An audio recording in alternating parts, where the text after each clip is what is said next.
We're in the midst of building the Mishkan, the tabernacle. We spoke yesterday about the tabernacle as being a place owned by all Jews, the people's house. You gave of it because you wanted to give to it, and continues with this idea, radical at the time. God is relevant to all, not to a certain sector of people. Everybody owns a piece of it, and you give whatever talents you have, whatever you can. You give gold, or you give a diamond, or you give a thread of wool. So that was sort of the establishment of the Shachanti B'tocham, God as our neighbor. One of the most visually compelling and well-known images in the Mishkan and later the Beit Hamikdash are, of course, the kruvim, the cherubs that were placed on top of the ark, on top of the Aron. Let me just read to you the verse, the pasuk in the Torah, that a few psukim that talk about them.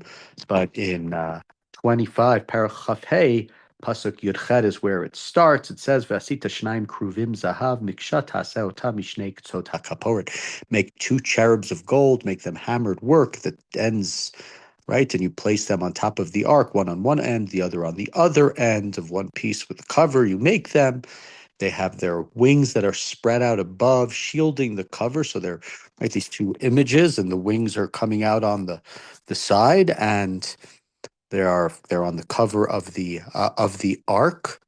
And we're told in Pasuk Chaf Bet, verse 22, "No adati l'chasham, there I will meet you, v'dibarti itcha me'ala kapor, and I will speak to you from the cover, mibein shnei akruvim, in the space in between the two cherubs that are on top of the ark." And this is the first object that is told for us to build in the Mishkan is the Aron, is the ark, and this is the cover of the ark. Now, I'll make a few points about these kruvim.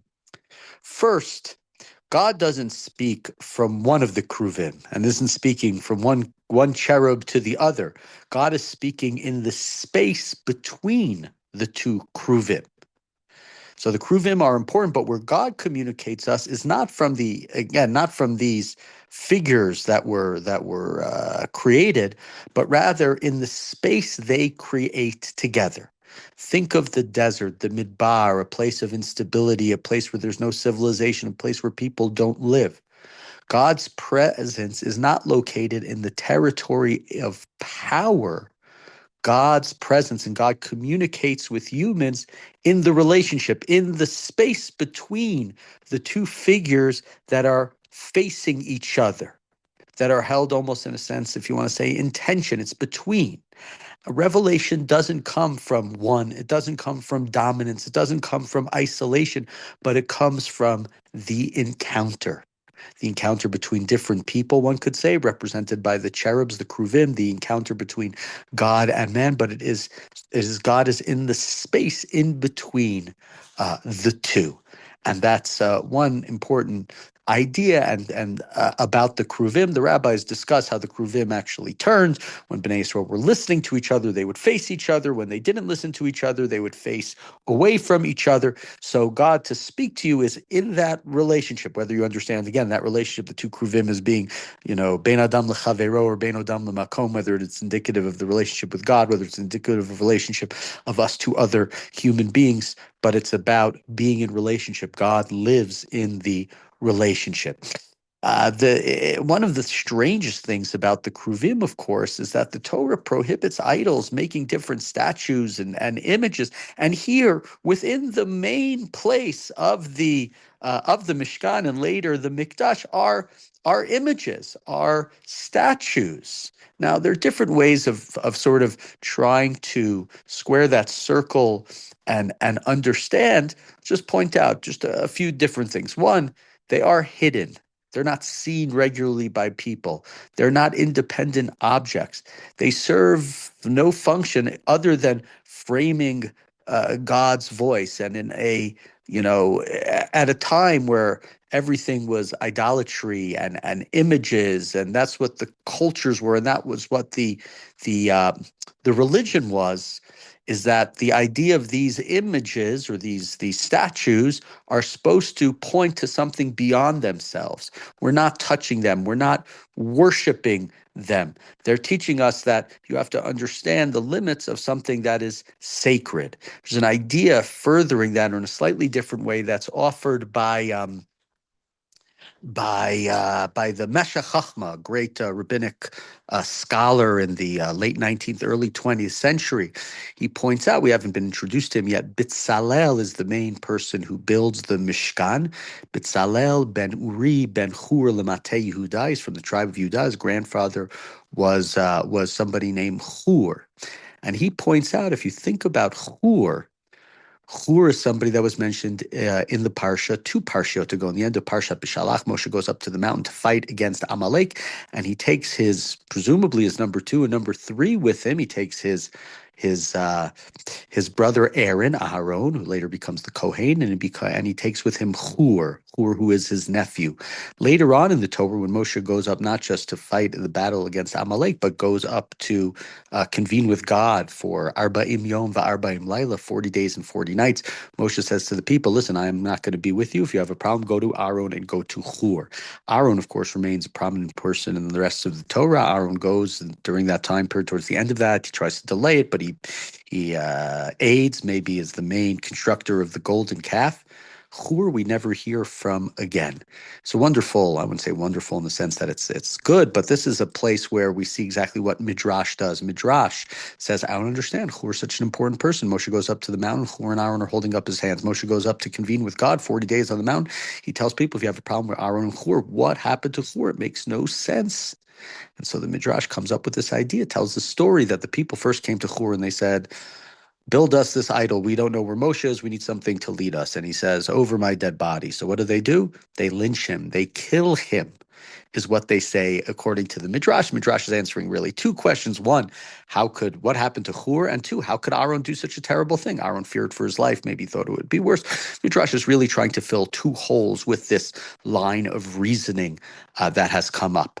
But what's intriguing about, and that's the story of Hur, we never hear from Hur again, but we hear from Hur's grandson, and this is what the Meshech Chochmah, Meir Simcha of Dvinsk today in Latvia said about it. He said that specifically the grandson of Hur, somebody who gave his life rather than constructing some sort of idol, some sort of image, had to be the person to be the chief artisan, architect, designer, builder of the Mishkan.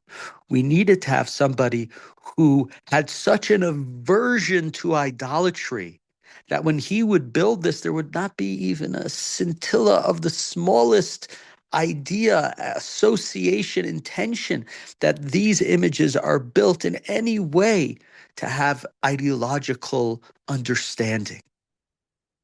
And who's that going to be? It has to be a descendant of somebody who was willing to give up their life rather than build an idol, rather than construct some sort of statue. And so that is an explanation, beautiful explanation given by the Meshech Chochmah of Meir Simcha of Dvinsk about part of the reason why Bitzalel is chosen. He's chosen because of the sacrifice of his grandfather.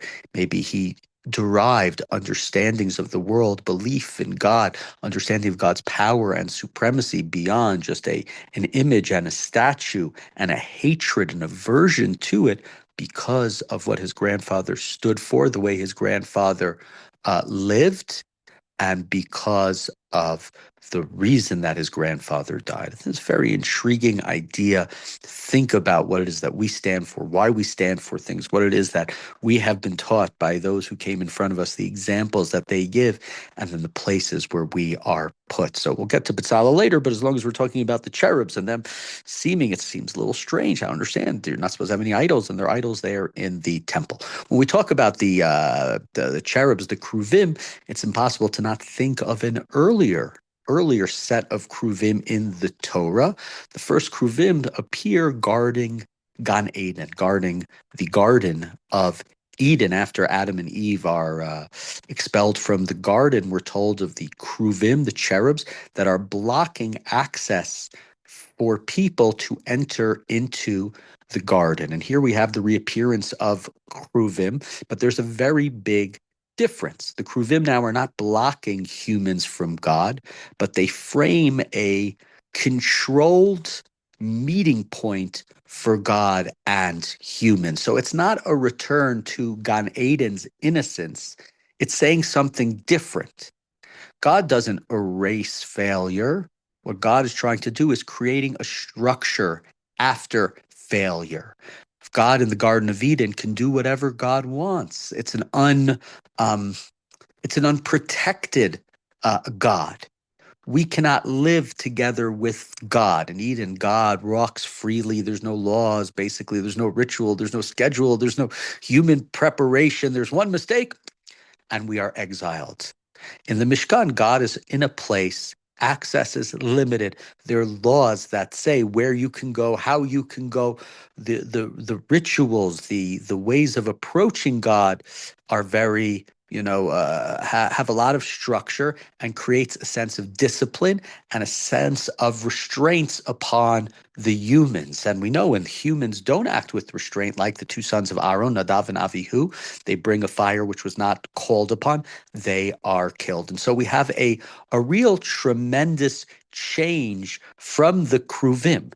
The Kruvim appear upon the ark, but they're not from on top of the Aron blocking humans from God. They regulate how God meets the humans. In Eden, right back into Gan Eden, the cherubs, they guard life. We're not allowed to go back in there. The idea of what Gan Eden is no longer can work for the average human being. It might have worked when Adam and Eve were in a sense like children. In the Mishkan, they frame the law, they frame the relationship between God and the people. And this is part of a bigger idea, which I don't remember if we alluded to it yesterday or not. I apologize. Teach multiple different classes, different days, different topics. But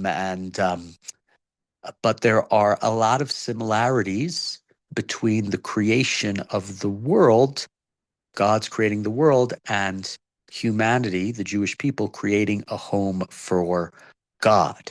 Um, I read this in a opening, maybe it was in an introduction to a book by Rabbi Dr. Nathan Lopez Cardozo, who wrote about the strange fact that the world, the vast world and universe, we're told about its creation, I don't know, in 50, 60 verses, whatever it might be in the beginning of the Torah. Here we are in the second half of Sefer Shemot, and there are, I don't know, 200, many, many more, 4 times, 5 times, 6 times as many verses that describe the creation of a little building, of a tabernacle, not even the full-fledged temple of Shlomo. And he made a very astute observation based upon the number of verses. He says it's harder for man to build a home for God than it is for God to build a home for man. Even though the universe is obviously much bigger, much greater, much more detailed, just go out and look outside at everything that's going on.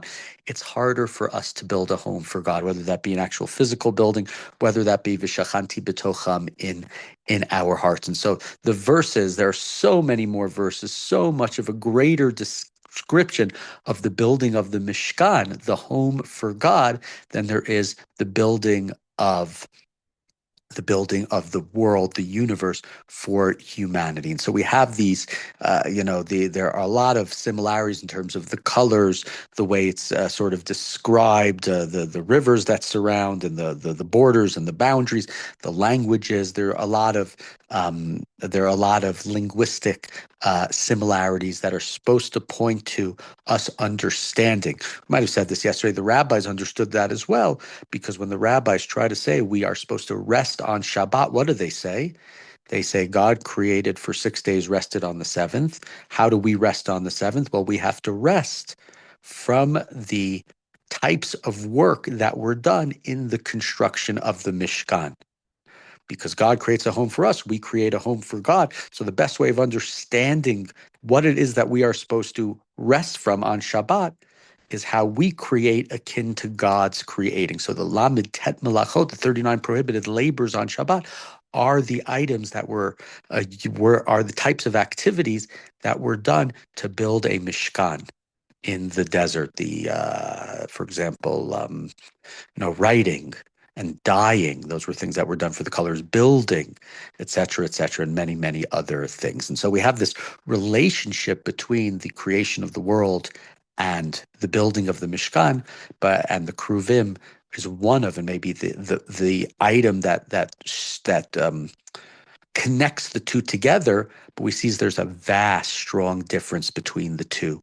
The way that we look at the Kruvim that keep us from God, keep us from Eden, keep us from that unadulterated, dynamic, overpowering God with no, right, God running around the garden and the difficulty for that in the same way that there are borders and boundaries around Sinai versus the Kruvim, which now in the Mishkan, if they are guarded, if there is a structure that allows us to be in relationship with God, which is, of course, the purpose of the Mishkan, Vishachanti, again, God is our shachain, God is our neighbor, right next to us in everything that we do.